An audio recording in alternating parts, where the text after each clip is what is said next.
quando eu saí de Belo Horizonte para cá, eu tinha 20 para 21 anos, exatamente. Saí de lá, de BH, no dia 30 de julho, e meu aniversário era dia 1º de agosto. Cheguei aqui no dia 1º de agosto de 1994.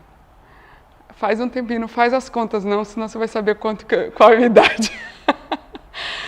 E fui recebida por essa casa, né, assim, como atriz. Então eu vim substituir a Mi Rebouças em Merlin, ou A Terra Deserta, dirigida por Carmen Paternostro e coproduzida pelo Goethe na época, que era dirigido pelo Schaffner, né? Então escolher esse espaço, escolher esse teatro é muito simbólico para mim, porque eu venho do teatro, né? Então tem toda uma formação. O teatro me levou à dramaturgia, me levou a conhecimento de obras centenárias, milenares, né? E me levou à direção também. Então o teatro é meu berço em tudo, inclusive na produção, porque fazer cinema hoje, se você não produzir as suas coisas, nada acontece. Então esse sentimento, inclusive, do autoral partiu disso, né? Porque eu, como atriz, era uma atriz que fazia personagens que os outros escreviam. E chegou um momento que eu queria escrever histórias, né? Eu queria falar de coisas que me atravessavam. E no teatro eu sentia que não existia muito esse espaço. E aí eu sinto que esse sentido de um cinema autoral surgiu já dentro do teatro, né? Mas surgiu, curiosamente, não através da palavra, mas através da imagem, né? Eu tive acesso às obras, uns postcards, uns cartões postais das obras de Frida Kahlo. E quando eu olhava para aquilo, para mim o potencial narrativo era muito grande, né? E eu comecei a estudar somente as imagens, sem saber. Isso na época que Frida não era em absoluto conhecido no Brasil. Ela era não era uma personagem conhecida. E eu comecei a estudar aquilo e tentar decifrar ou tentar entender o que se passava ali, né? Então, o meu enamoramento com o surrealismo, com a imagem, a potência da imagem, passou por essa obra. Eu costumo dizer que quem me ensinou a fazer cinema foi Frida Kahlo, assim. É a minha maior referência. E talvez também é um lugar espectral no sentido de que eu me reconheci como mulher, como uma mulher que é sexual, como várias mulheres são, mas que também tem uma potência de me relacionar com outras mulheres, né? Sou uma mulher lésbica, hoje eu assumo a minha sexualidade, né? Então, através do teatro, através da obra de Frida, eu entrei no universo do cinema. Então, para mim, um trânsito também foi na Escola de Teatro da UFBA, onde eu fiz o meu mestrado, cinema e performance como mediadores do processo de encenação e recepção, usando as obras de Frida Kahlo e toda a trajetória que eu tive de narrativa visual, porque eu produzi 3 performances e um espetáculo multimídia, onde, enfim, sem hierarquizar a palavra, né, sem deixar a palavra como um primeiro sentido, vamos dizer assim. E trouxe a imagem. Se eu hierarquizo algum sentido, a da visão é o maior, nesse sentido. E aí eu cheguei aí, né? E o meu primeiro curta que eu fiz foi nesse trânsito, né? Quando eu saí do mestrado, que eu tinha já esse lugar, acho que dos textos que você fala tem um pouco a ver com isso, um lugar de indignação, um espaço onde de entender eu como mulher tem uma expressão que não é vista e que não é escutada, que não é sentida. E eu precisava colocar isso para fora. Então eu comecei a fazer filmes de mulheres protagonistas. Então Carmen foi o primeiro rebento, né?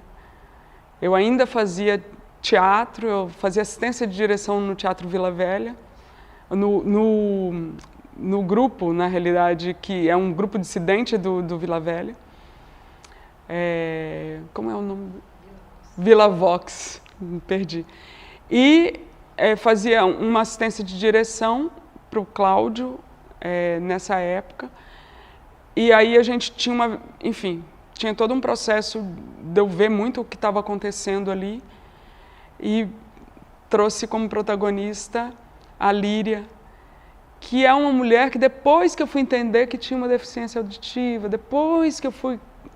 E aí eu comecei a perceber que as mulheres que eu intuía, eu selecionava para protagonizar os filmes que eu estava fazendo, além de ser mulheres, elas tinham algo a mais, né? Assim, então, Líria tinha essa questão da deficiência auditiva, Teresa, que foi segundo curta, que eu fiz já em Cuba, quando eu fui fazer um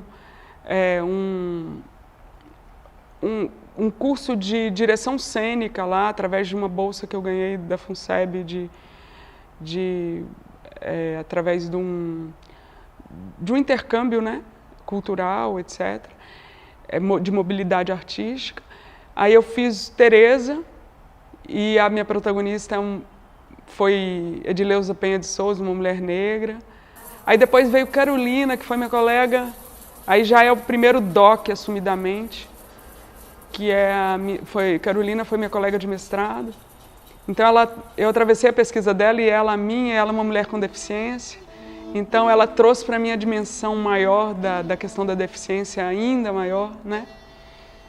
E aí em Carolina a gente consegue ver no cinema essa minha influência a partir a influência que eu tenho da obra de Frida. Aí depois vem outras camadas, vamos dizer assim, né? Distopia, que é o quarto curta que eu faço, e o primeiro assumidamente de ficção, porque até então era tudo um lugar do experimento da narrativa através da imagem, né? E trazendo o protagonismo das mulheres, né? Sempre. E Distopia foi um filme que eu comecei a escrever em Cuba. E aí ele passou... Eu fui para Cuba em 2013, a gente só foi filmar ele em 2018. A gente passou no edital do MINC, o último edital de Dilma antes do golpe. A gente ganhou esse último edital.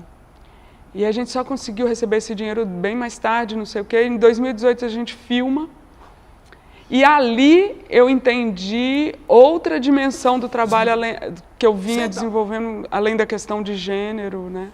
Que foi a questão da violência. Então, eu começo a perceber um traço dentro do que eu falo, dentro do que eu faço. E a violência traz para mim, é atravessada pela violência de gênero, óbvio, né? Porque sou eu que sinto essa violência e eu que expresso essa violência. E aí eu começo eu vivenciei uma situação muito próxima de violência, não foi comigo, mas muito próxima. E eu fui entender com esse filme que eu estava fazendo ficção porque aquela ficção porque eu não conseguiria fazer aquilo como documentário, né? Eu não conseguiria documentar aquilo, eu não teria estômago, não teria coragem mesmo de encarar, por exemplo, de entrevistar um homem que é pedófilo ou que comete o crime de pedofilia. E também fui entender que eu fui fazer isso com homens porque eu já estava do outro lado da moeda, eu já estava questionando toda essa questão do machismo, do sexismo, que são tópicos, né, da minha visão de mundo que estavam ali submersos, né? Eu digo, eu vivi dentro de uma estrutura, sou mineira de Belo Horizonte, né? Então eu chego aqui com 20 para 21 anos, mas eu entendo que a estrutura onde eu cresci, a estrutura onde eu nasci, o estado, o município, Belo Horizonte, né, a capital, é um lugar extremamente machista, sexista, violento com as mulheres, absolutamente silenciador. Então, se a gente tem isso em qualquer outro lugar, enfim, do país, ali, esse é um estado, o meu estado, infelizmente, é um estado que tem essa questão muito expressa, não é nada invisível, né? Racista, enfim. E aí, depois disso, eu começo acho que a distopia abre a porta assim para eu entender onde eu estou, né? Também o quarto curta, começo a interagir com as pessoas de cinema da região, da cidade, começo a ter mestres como Antônio Olavo, Araripe, Solange. Então são pessoas assim que me abraçam, né? Assim, Geraldo, que na época ia fazer o personagem do Irã, que é o pai em Distopia. E eu começo a ter referência, eu começo a ter pessoas que cuidam de mim, né? Eu sinto assim, aí eu começo a ser amada dentro de uma classe artística muito especial, que eu me sinto muito acolhida, né? Aqui, cinematográfica, diríamos. Aí eu começo a descobrir outras parcerias, né? Como o Wallace e Marcelo, que fizeram Menino de 5, aí faço assistência de direção para eles em dois filmes, Abismo e Uníssono, enfim. Aí eu começo a me entender como uma mulher que faz cinema na Bahia e num lugar onde as mulheres também estão invisíveis. Aí surge a Mostra Lugar de Mulher no Cinema. E aí, junto com Hilda Lopes Pontes, com Moara Rocha, depois com Daiane Sena, a gente começa faz 5 edições, agora está indo para a 6ª, eu pedi uma pause, alto lá, eu preciso voltar a fazer meus filmes, né? Finalizo, entre aspas, tem muito por vir, mas o que eu realizei preciso falar sobre ela, que é um documentário de família, né? E que é o último prêmio que a gente ganhou dentro da Segredo Filmes, junto com o Josi Varjão, que é minha parceira de tudo dentro da Segredo Filmes, e a gente tem essa empresa juntas, né? E parceira de vida, parceira de profissão. E esse filme, a gente ganhou o último prêmio da FGM, que aí fez uma coprodução entre Bahia e Minas, que eu fui fazer. A gente foi fazer as filmagens logo depois da pandemia lá, passou um tempo no Rio, está voltando, enfim. Que é o último curta que a gente continua, que a gente produziu, que está no ar, vamos dizer assim. Tem coisas que a ficção dá conta que o documentário não dá conta. E tem coisas que é o documentário, acabou. O Marden é meu primo que viveu comigo. Olha, me arrepio toda de novo. Ele cresceu comigo, sabe? E se viu diante de uma doença fatal. Do meu lado, eu não posso fechar os olhos, os ouvidos para isso. Eu tenho que ser veículo tem que estar a serviço disso, né? E ainda mais quando isso parte dele, né? E aí eu tive ali, além de Josi, assim, eu tenho que dizer isso. Josi Varjão é atriz, é produtora, ela é revisora de todos os meus roteiros, é assistente de direção, assistente de tudo, né? Assim, precisa fazer som, faz som, precisa fazer câmera, faz câmera. Então, assim, a gente é uma empresa de 2, mas que tem um monte de gente fantástica no nosso entorno. O Vicente, que é o nosso diretor de comunicação visual, né? Assim, que faz toda a parte de arte, de site, de tudo. E nesse filme específico, preciso falar sobre ela, encontrei um tesouro, que foi o Juca Badaró, assim, que a gente se encontrou na pandemia, assim, online. A gente se conheceu online, numa reunião, num evento da PC, durante a pandemia.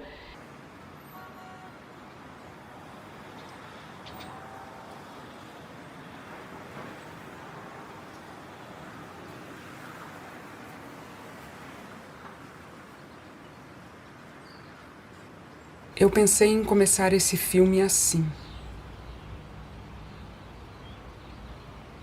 Pensei em me deter infinitamente sobre essas imagens vazias.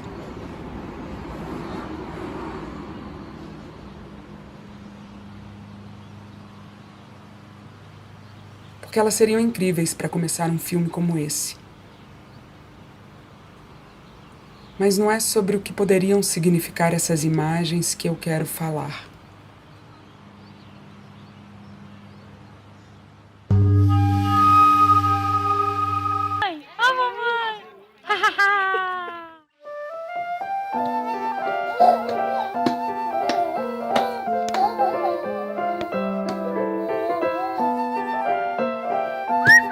Eu vejo essas imagens, essa pequena trajetória de vida e descobertas, como a mais perfeita prova do mistério da vida.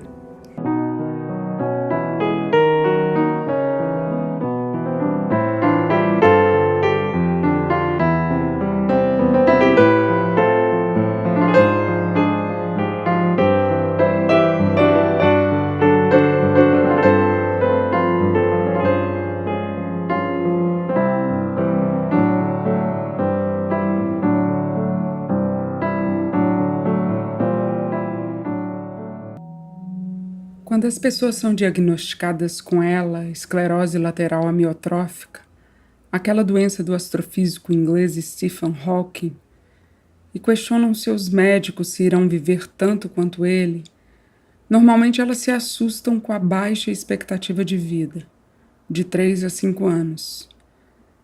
Marden já faz parte dos 11% que vivem mais tempo com a doença. Ele recebeu o diagnóstico há 7 anos como uma sentença de vida. Essa é a natureza dele. Só que ele não se esqueceu de dizer um baita tô fudido e rir com todo mundo. Como ele bem sabe curtir a vida, o que valeria a pena mesmo era ver Messi e companhia jogar em Barcelona. Vamos ao jogo!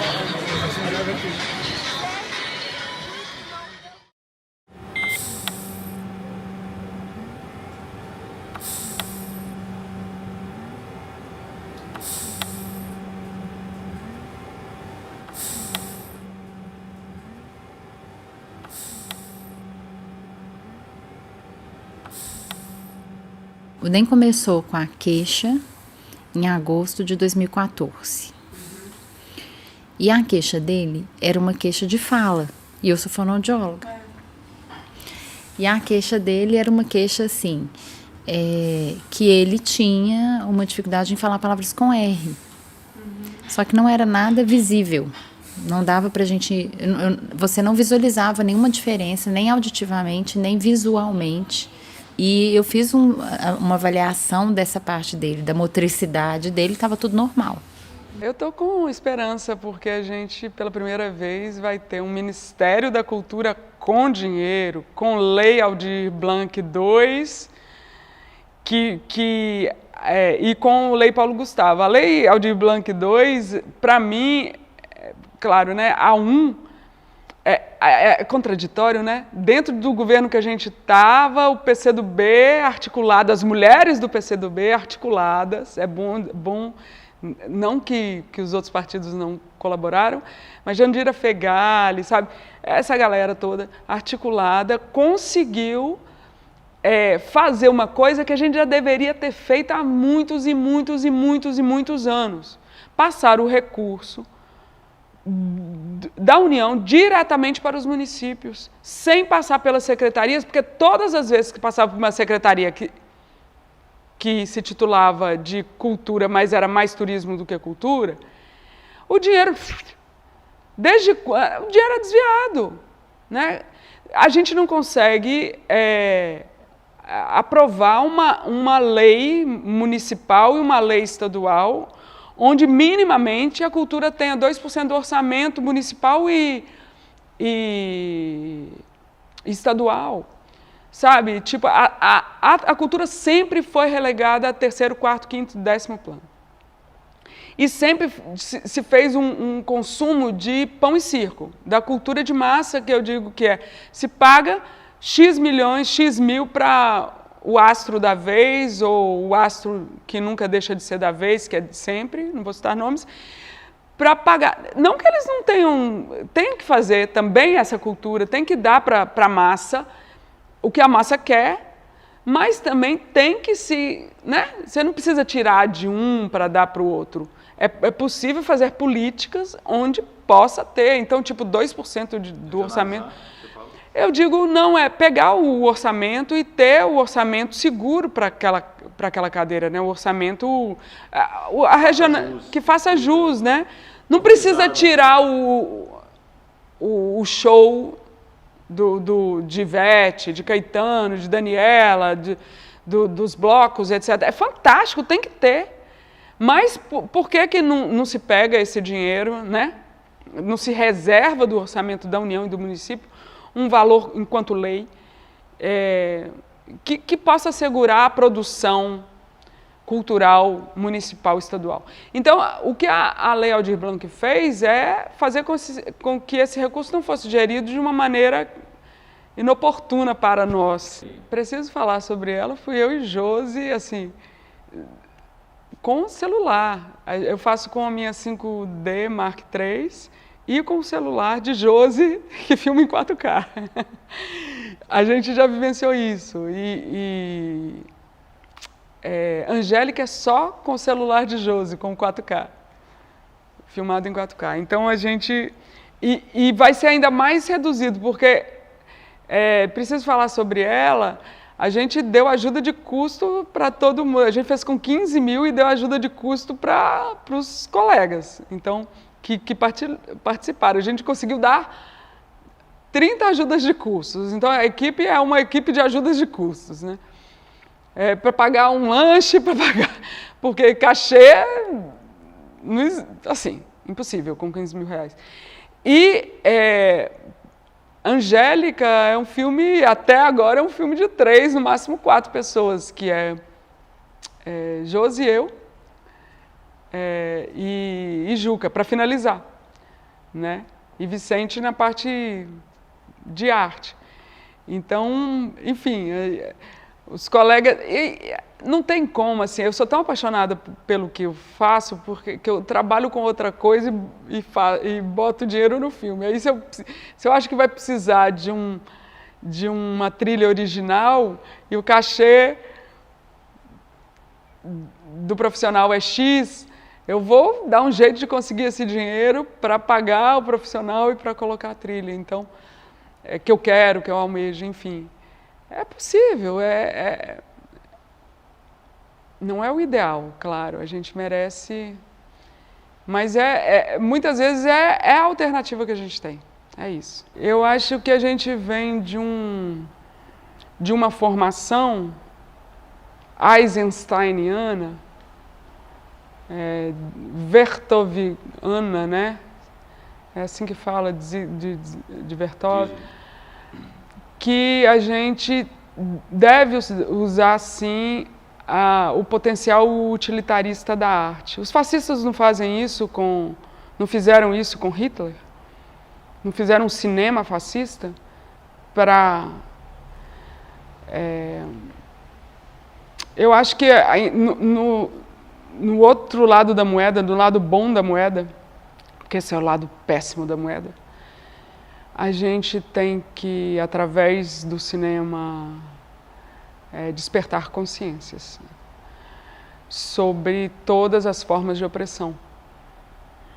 Então, eu preciso sim falar que a mulher está sendo violentada sem, através da imagem, violentar ainda mais a mulher. Eu preciso sim falar que tem crianças indefesas sendo abusadas, sendo mortas, enfim, assim como mulheres, sem gerar mais violência na imagem. Eu preciso falar que há militares impunes no nosso país através do meu cinema. Eu preciso denunciar. E eu acho que a denúncia é a abertura para um mundo melhor. E se isso é fazer um mundo melhor, eu tenho que fazer através do meu cinema.